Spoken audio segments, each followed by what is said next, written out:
नमस्कार, मैं doctor S K. Pandey, अध्यक्ष ICAR गन्ना प्रजनन संस्थान क्षेत्रीय केंद्र करनाल, आपके प्रश्नों के उत्तर देने के लिए मैं उपस्थित हूँ।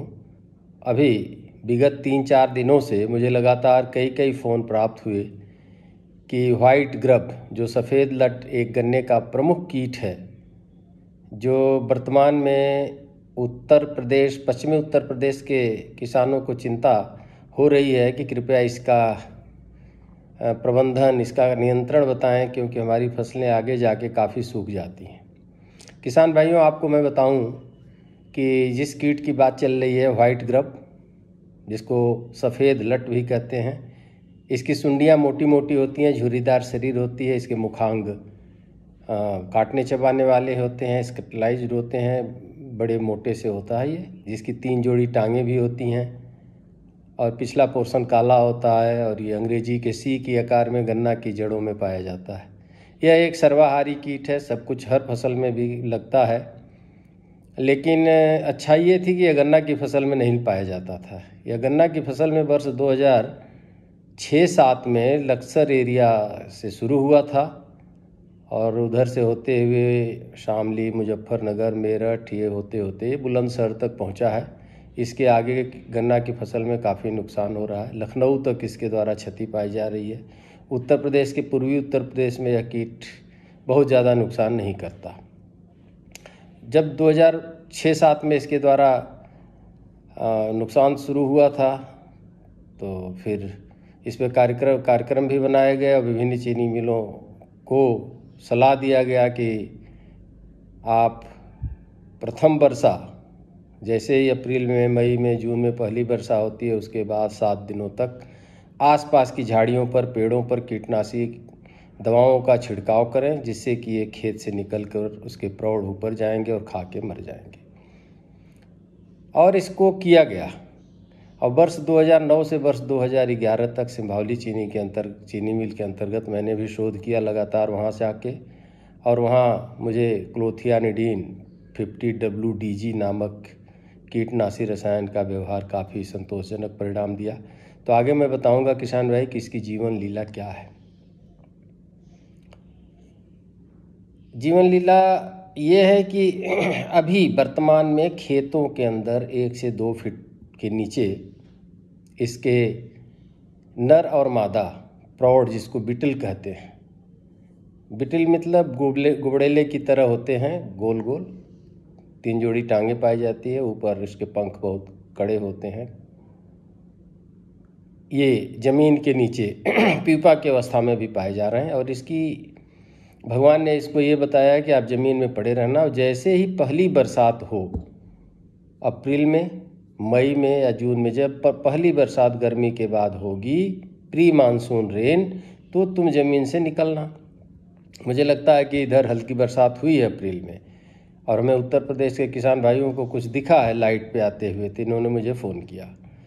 तो कहानी यही है कि जैसे ही पहली बरसात होगी, अगर अप्रैल में हुई तो इसको अप्रैल बिटिल कहेंगे, मई में हुई तो मई बिटिल, जून बिटिल, जब भी पहली बरसात होगी ये खेत से निकलेंगे, और 7:30-8 बजे रात के बाद खेत से निकलकर सीधे आसपास के पेड़ों पर, जैसे शीशम के पेड़ पे, बबूल के पेड़ पे, कुबबूल, सुबबूल और नीम, उन पेड़ों पे प्रेम से जाते हैं, और वहाँ जाके रात भर पत्तियों को खाते हैं, और सूर्योदय होने से पहले 4-5 बजे वहीं पे नर और मादा आपस में मिलन करते हैं, खेत में उतर के आते हैं, और खेत में उतर के आने के बाद मादा अंडा देना शुरू करती है, और खेत में अलग अलग मादा 200 से 300 अंडे देती है, और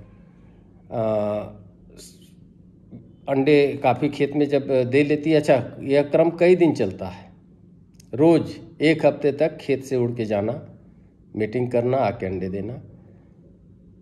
तो जो भी पॉपुलेशन खेत में है सारे उड़ के पेड़ पे जाएंगे, आके अंडा दे देंगे पूरे खेत में। मतलब मई से ही लेके मई जून तक हमारे खेतों में अंडा बिछ जाता है, और इन अंडों से, ये अंडा के रूप में 7 से 8 दिन ये अंडा पकता है।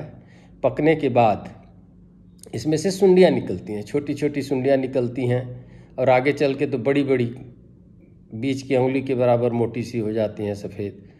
तो ये निकलते ही इसके नर मादा मर जाते हैं, इनके नर मादा गन्नों को नहीं खाते। ये निकलने के बाद जब 7 से 8-10 दिन के बाद अंडे से निकलते हैं तो छोटे होते हैं, फिर इसी तरह 3-4-5 इंस्टार के बाद ये बड़े हो जाते हैं। और अगस्त सितंबर का महीना ऐसा होता है कि इनके द्वारा की गई क्षति दिखने लगती है। जुलाई में भी इसके लक्षण देखे जाते हैं, लेकिन इसके मेन प्रकोप दिखाई देता है अगस्त सितंबर में। मतलब जुलाई से सितंबर तक इसके द्वारा काफ़ी क्षति होती है। जड़ें खा ली जाती हैं, जड़ों के पास जो गन्ने का बेस आधार होता है उसमें गड्ढे बना देते हैं, सब इसको खा जाते हैं और गन्ने सूख जाते हैं। और इस अवस्था में इतना नुकसान हो जाता है कि पूरे गन्ने ही सूख जाते हैं। कभी कभी दूर से देखने पे सूखी हुई फसल, गन्ना की फसल लगता है कि गेहूं की फसल खड़ी है। पहले तो इतना ज़्यादा नुकसान होता है, अब लेकिन विभिन्न प्रयासों के द्वारा इसका प्रकोप कम किया जा चुका है, लेकिन अभी भी इसके द्वारा नुकसान होता है। जो सैंडी सॉइल है, जहाँ सिंचाई की कमी है, वहाँ इनका प्रकोप बहुत होता है।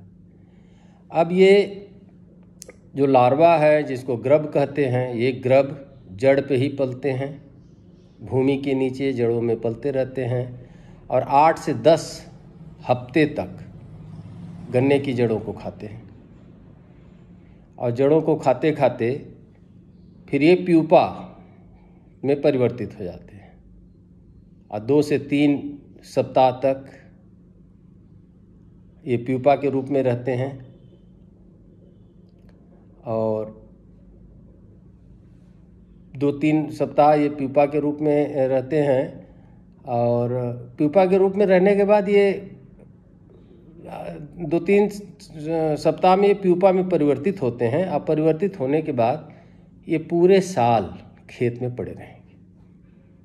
फिर जब अप्रैल मई का महीना पहली बरसात होगी तो ये ज़मीन से निकलेंगे, अपना कार्यक्रम शुरू करते हैं। मादा अंडा देती है, अंडा से सुंडियाँ निकलती हैं, सुंडियाँ खाती हैं।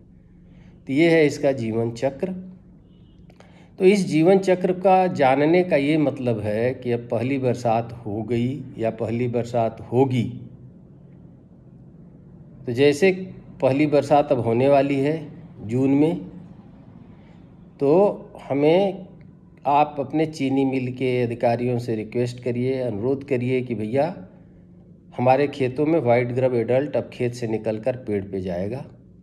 तो आप चीनी मिल वाले क्या क्या किए हैं, चीनी मिल, सारी चीनी मिलें टैंकर, ट्रैक्टर वाला टैंकर लेके 30-30 एक चीनी मिलें 40-40, 50-50 टैंकर लेके अभियान के रूप में इसका पेड़ों पर छिड़काव करते पाए गए हैं। और पेड़ों से दूसरे दिन लाखों की संख्या में इसके अंदर मादा गिरे मिले हुए हैं। तो ये चीनी मिल के अधिकारी इस कार्यक्रम को जानते हैं, सहयोग करते हैं। तो मैं आगाह करता हूँ कि अब जून का महीना आ गया है। चीनी मिल के पदाधिकारी अपने क्षेत्र में कृपया तैयार रहें और पेड़ों पर इमिडाक्लोपीड या क्लोरपाइरिफास दवा का छिड़काव कर दें, जो रात में 1 हफ्ते तक निकल के प्रौढ़ पेड़ पे जाएंगे, वो मर जाएंगे। तो हर चीनी मिल के किसान अगर एक साथ करते हैं इस कार्यक्रम को, क्योंकि बरसात एक ही साथ होगी, एक ही साथ इनका निकलेंगे, तो एक साथ सारे चीनी मिलों के द्वारा सरकार के द्वारा भी अगर इसे अभियान चला दिया जाए तो इसका सफाया हो जाएगा। तो कृपया पहली बरसात के बाद पेड़ों पर कीटनाशी का छिड़काव अवश्य करें। धन्यवाद।